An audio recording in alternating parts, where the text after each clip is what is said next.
The machine in front of you doesn't have an operating system. Right now, it's a paperweight. By the end of this video, it'll be running Linux quietly in the background with no monitor or keyboard attached, accessible from your normal computer, ready to run anything you want to host on it. If you've never installed Linux before and the idea has been lurking as the scary part of starting a home lab, let me settle that right now. You're not going to break anything. You're not going to delete your laptop. We're installing on a separate machine, the one we picked in the last video, and the process is genuinely just clicking through prompts. I'll walk you through every screen, explain every choice, and we'll do it together. Let's get into it. Quick orientation before we start, because there are two paths depending on what hardware you bought. Most of you are working with a mini PC, an old laptop, or an old desktop, anything with a normal PC processor. That's the path this video covers in full, start to finish. A few of you bought a Raspberry Pi. The Pi has its own install process that's actually a little easier. You flash a memory card on your laptop and pop it in. I'll mention how that works briefly at the end of this video, and we'll do a proper Pi-specific walkthrough as a separate short video soon. For the next 20 minutes, I'm going to assume you have a mini PC, a laptop, or a desktop tower. Off we go. Quick demystifying detour, because half the people watching this have never used Linux, and the word itself sounds intimidating. Linux is an operating system. That's all. Same category as Windows or Mac OS. The software that runs underneath everything else and lets you actually use the computer. The only difference is Linux is free, open source, and comes in a huge number of variants called distributions, or distros for short. For a home server, we want a Linux distribution that's stable, well-documented, and designed to run services rather than display a desktop. The clear answer there is Ubuntu Server. A few reasons. 1. It's the most documented Linux distribution on the internet. When you eventually search for help with something, the top results will almost always assume you're running Ubuntu. 2. It's based on a very widely used foundation called Debian, so it's rock solid. 3. It's specifically designed for servers. No desktop, no graphical interface, no bloat, just the operating system, lean and quiet. And 4. The LTS version, which stands for long-term support, gets security updates for 5 years. Set it up once, leave it alone, it keeps working. That's what we're installing today. No desktop, no graphical login screen. Just a text-based system that runs in the background and waits for us to give it jobs. Pause here if you need to gather anything. You'll need 1. The machine from the last video. Powered off, plugged into the wall, with a keyboard, mouse, and monitor connected. We'll only use those peripherals for the install. After today, you don't need them. 2. An Ethernet cable running from a machine to your router. Wi-Fi is technically possible during install, but it complicates things, and a wired connection is what a server should have anyway. 3. A USB stick, at least 8 gigabytes. Whatever is on it now will be wiped. Don't grab the one with your wedding photos. 4. Your normal computer, a laptop or desktop you'll use to download the Ubuntu installer and write it to the USB stick. 5. And this is important, back up anything on the homelab machine. If you're using an old laptop or desktop that might still have files on it, we're about to completely erase that drive. Get anything you want off at first. Once we start, it's gone. And 6, about an hour undistracted. This is the kind of thing where missing a step means starting over. Ready? Let's go get Ubuntu. On your normal computer, your laptop or desktop, not the homelab machine, open a web browser and go to ubuntu.com/download/server. You'll see two options, the current LTS version and the latest interim release. You want LTS. LTS gets 5 years of security updates. The interim release gets 9 months. For a server you set up once and want to leave alone, LTS is the only sane choice. Click the download button for the LTS version. The file you're downloading is called an ISO file. That's the standard format for an operating system installer. It'll be around 2 gigabytes, so depending on your internet, this might take a few minutes. Let finish completely before moving on. While that downloads, quick reassurance about the file you're getting. This is the official, free, legitimate distribution of Ubuntu Server from Canonical, the company that maintains it. There's no trial, no premium tier you're missing, no catch. Free and open source. When the download finishes, you should have a file with a name like Ubuntu 24.04.x, live server, AMD64 ISO sitting in your downloads folder. Don't open it. Don't double-click it. We're going to use a separate tool to put it on the USB stick. Now we put that ISO file onto your USB stick in a way that makes the stick bootable, meaning a computer can start up from it. You can't just drag the file onto the stick. We use a tool called Balena Etcher to do this properly. Go to etcher.balena.io. Download Etcher for your operating system, Windows, Mac, or Linux. Install it the normal way. Open it. Etcher has exactly 3 steps, and the interface walks you through them in order. 1. Flash from file. Click it. Pick the Ubuntu ISO file you just downloaded. 2. Select target. Plug your USB stick in if it isn't already. Click Select Target and pick the USB stick from the list. Be careful here. Make sure you're picking the USB stick, not your laptop's main drive. Etcher does try to prevent disasters, but read the size to confirm. Your USB stick will say something like 8 gigabytes or 16 gigabytes. That's right. Don't pick anything labeled internal or anything multiple terabytes. 3. Flash. Click it. Type your password if your computer prompts you. Wait. Etcher will erase the USB stick, write the Ubuntu installer onto it, and then verify the write was clean. Total time, about 5 minutes. When Etcher says Flash complete, you have a bootable Ubuntu installer in your hand. Pull the USB stick out safely. Now over to the homelab machine. Plug the USB stick into one of its USB ports. Plug in the keyboard, mouse, and monitor if they aren't already. Power it on. Here's where we hit the part that intimidates beginners more than anything. Getting your computer to start up from the USB instead of from its own internal drive. We do this by telling the computer's firmware, the menu that loads before any operating system, to look at the USB first. Watch the screen carefully the moment you power on. In the first few seconds, before any operating system loads, you'll see a brief manufacturer logo.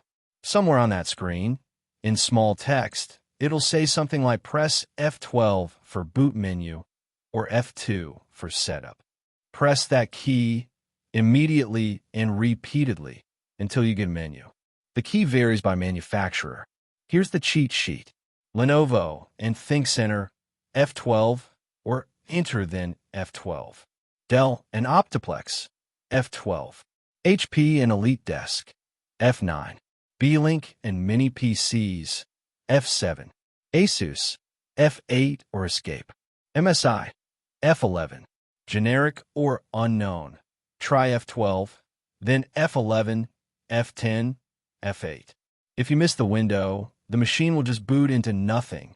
That's fine. Just restart and try again. Most beginners need a couple of tries. That's normal.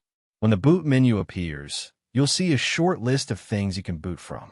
Pick the one that mentions your USB stick, usually something like USB or the brand of the stick. Press Enter. A few seconds later, you'll see Ubuntu's purple boot screen. Press Enter on Try or Install Ubuntu Server. You're in. You just successfully booted from a USB installer. That's the hardest part of the whole video done. The Ubuntu installer is a series of about a dozen screens. I'll walk through each one and tell you exactly what to pick. When in doubt, the default is almost always right. Screen 1, Language. Pick English or your language and press Enter. Screen 2, Installer Update. If it asks whether to update the installer itself, pick Continue without updating. We don't need the bleeding edge. Screen 3, Keyboard Layout. Pick your layout. For US English, it's already correct. Tab down to Done and press Enter. Screen 4, Type of Install. Pick Ubuntu Server, not Ubuntu Server Minimized. The minimized version strips out tools we'll genuinely want. Tab to Done. Screen 5, Network Connections. Your Ethernet cable should already give the machine an IP address. Look at the line that shows your network adapter. It should have a number next to it, something like 192.168.1. something. Write that number down. That's your machine's address on your network. We'll need it later. Then tab to Done. Screen 6, Proxy. Leave it blank. Tab to Done. Screen 7, Mirror. Leave the default. Tab to Done. Screen 8, Storage Layout. This is the screen people fear, but the default is right. Use an entire disk, yes. The check for set up this disk as an LVM group. Leave it checked, default is fine. Skip the Encrypt the LVM group option unless you have a specific reason to encrypt for a home lab in your house. The complexity isn't worth it. Tab to Done. Screen 9, Storage Confirmation. This is the screen that asks, are you sure you want to wipe this disk? Yes. This is the moment we agreed to back things up earlier. Confirm. Tab to Done. Screen 10, Profile Setup. For fields, pay attention here. Your name, your full name, doesn't matter much. Your server's name, what the machine is called on your network. Short, no spaces. I use lab. You could use home lab, server, whatever. Lowercase, pick a username, what you'll log in as. Short, I use lab. This is what you'll type 100 times. Make it easy. Choose a password. Pick something strong but memorable. Linux will not show characters when you type your password, not even dots or asterisks. That's normal. Just type it carefully. Tab to Done. Screen 11, Ubuntu Pro. Skip this. Pick Skip for now, or whatever the skip option is. Ubuntu Pro is a paid subscription. We don't need it. Screen 12, SSH Setup. Crucial step. Check the box that says Install OpenSSH Server. This is what lets us talk to the machine from your normal computer once it's installed. If you skip this, you'll be stuck physically at the machine forever. Leave the Import SSH Identity option set to No. We're doing password authentication for now. Tab to Done. Screen 13, Featured Server Snaps. A list of optional pre-packaged software. Skip everything. We're installing things ourselves later. Tab to Done. Now installs. This takes anywhere from 5 to 20 minutes, depending on your disk speed. You'll see a log of what it's doing. Don't worry about understanding it. When it finishes, you'll see Install Complete and a Reboot Now option. Before you reboot, unplug the USB stick. Otherwise, the machine will just boot back into the installer. With the USB out, choose Reboot Now. Press Enter when prompted again. The machine reboots. After a minute, you'll see a black screen with a small block of text and a login prompt. That's it. That's what a server looks like. No desktop, no fancy graphics, just a quiet text prompt asking who you are. Type the username you chose during install. Press Enter. It asks for your password. Type it carefully, remembering you won't see any characters. Press Enter. You're in. You'll see a banner of system information and a prompt that ends with a $sign. That's the command line, the way you talk to a Linux server. Take a second. You just installed Linux. First and most important thing, update the system. 2 commands. Type the first, sudo apt update. Sudo means run this with administrator permission. It'll ask for your password, same one. Then it goes off and checks for any updates that have been released since the installer was made. Wait for it to finish. Then, sudo apt upgrade -y.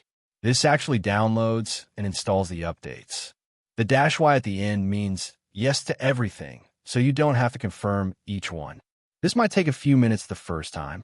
Let it finish. Once it's done, type sudo reboot. The machine restarts cleanly with everything up to date. One more thing on the server itself, then we can put away the keyboard and monitor for good. Right now your server has a network address, but that address could change. We need to lock it in so it's always the same. Log back in. Type IPA. You'll see a block of text. Look at the line that starts with init. That's your current local IP.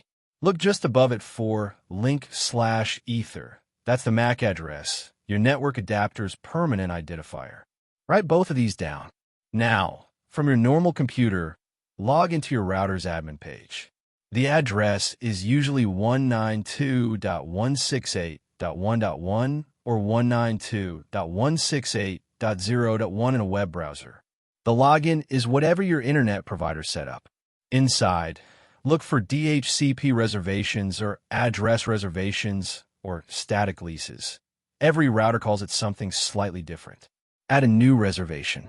Paste in the MAC address you wrote down and the IP address you want this machine to always have. Using the one it currently has is fine. Save. Some routers want you to reboot them. Do that if asked.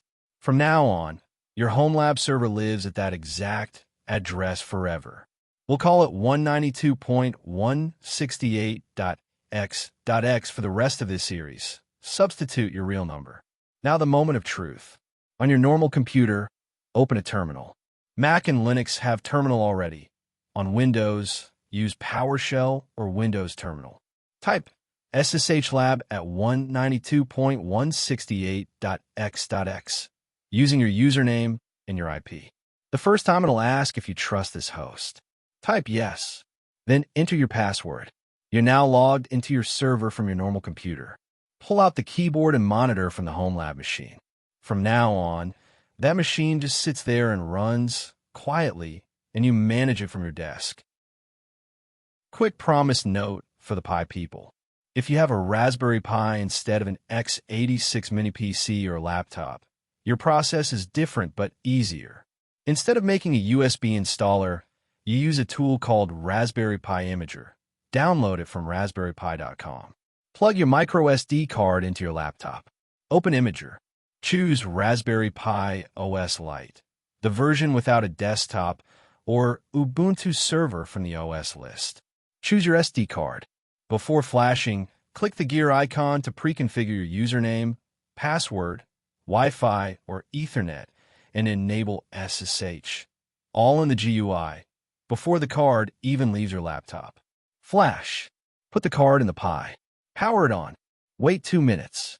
SSH in from your laptop with the credentials you set. You're done. Same destination, different road. I'll do a complete Pi-specific walkthrough as a separate video. For now, that's enough to get you to the same finish line. Look at what just happened. An hour ago, you'd never installed an operating system. Now you have a fully functional Linux server, fully updated, with a fixed network address, accessible from your normal computer over SSH. You just opened your computer's firmware menu for probably the first time ever. You wrote a bootable USB. You wiped and partitioned a drive. You did the thing that sounded scary and turned out to be mostly clicking through menus. This is the foundation. Everything else in this channel sits on top of what you just built. And the truth is, the hardest part of self-hosting for most people is exactly the moment you just got past. In the next video, we put this server to work. We're going to install Docker, then walk through deploying your first 4 self-hosted services, network-wide ad blocking with Pi-hole, your own media server with Jellyfin, photo backup with Image, and a password manager with VaultWarden. Everything we promised in the very first video. The next one is on screen now. If this got you across the line, the subscribe button is how you don't miss the rest of the build. And if you got stuck on any step, drop a comment with the timestamp where it broke, and I'll help. Welcome to running your own server. I'll see you in the next one.